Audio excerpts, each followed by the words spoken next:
স্বজনেশু বন্ধুরা, আমি আবারও আপনাদের সামনে এসেছি আমার কবিতার ডালি নিয়ে।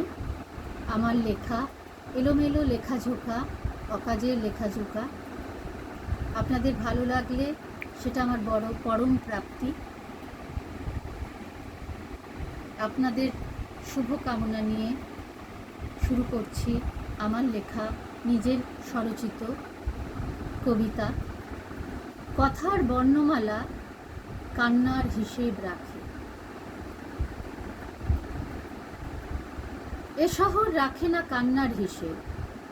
বিষাত্তরীর সাম্পান যত এগোয়, অশান্ত শহরের চেনা পথ চেনা মুখ পাশ ফিরে চলে যায়, যেন একদিন কোনো কথা দিয়েছিলাম, তুমি শোনোনি। তা কি আমার দোষ? এ শহর রাখেনি কান্নার হিসেব। অন্তরালের অনুভূতি কিছু সংগোপন হিসেবের খাতা নিয়ে বসে, বাকি সব হারায় রাতের জোয়ারে ভেসে আসা জীবন পদ্মের কাঠের মূর্তির সাজসজ্জায়। যতই হিসেব রাখার অনন্ত পুঁথির পাতা খোলে অনালোকিত অধ্যায়ের রংচটা পাতা, এ শহর সাজে ইন্দ্রধনুষ ভাঙা ফ্রেমের টুকরোগুলো জড়া লাগিয়ে। এ শহর কান্নার হিসেব রাখে না।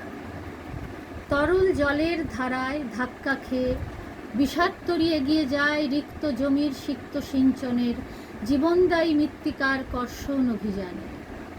মাতৃমন্দির সেজে ওঠে জীবন পদ্মের পদ্মনাভ রত্ন সাজে।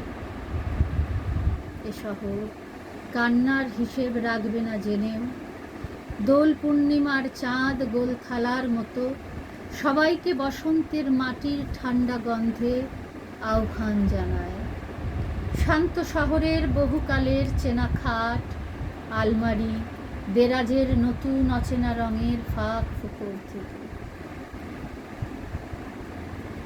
এ শহর কান্নার হিসেবে গোড়মিল দেখে বিষাত্তরী এগিয়ে নিয়ে যেতে অনুরোধ জানায় সাদা চাঁদের কালো চিহ্নের কাছে। বিবর্ণ বাতাসের গন্ধ মনটাকে ছুঁয়ে যায় একাধিকবার। যোগাযোগ বন্ধ হলে প্রগল্ভ দূরভাষ ব্যথার কাটা ঘায়ে কথার বর্ণমালা কটু স্বাদ সংযোজন করে। আবিরের রং ছুঁয়ে যায় দূর থেকে দূরান্তে। কথারা কান্নার হিসেব রাখেনি, আজও রাখে না, শুধু মুখ ফিরিয়ে নেয়। ধন্যবাদ। সবাইকে নমস্কার জানিয়ে সবার ভালো থাকা, সুস্থ থাকার, আনন্দে থাকার শুভ কামনা করে আমি আমার আজকের কবিতা পাঠ শেষ করলাম। স্বজনেশু বন্ধুরা, আশা রাখছি যে খুব শীঘ্রই আপনাদের সাথে আবার পরবর্তী একটি ভিডিওতে আমার দেখা হবে এবং আমি আমার কবিতা, গল্পের ডালি, আমার মননের ডালি সাজিয়ে আপনাদের সঙ্গে আমি একটু ভাব বিনিময় করব। যদি আপনাদের ভালো লাগে তা আমার পরম প্রাপ্তি।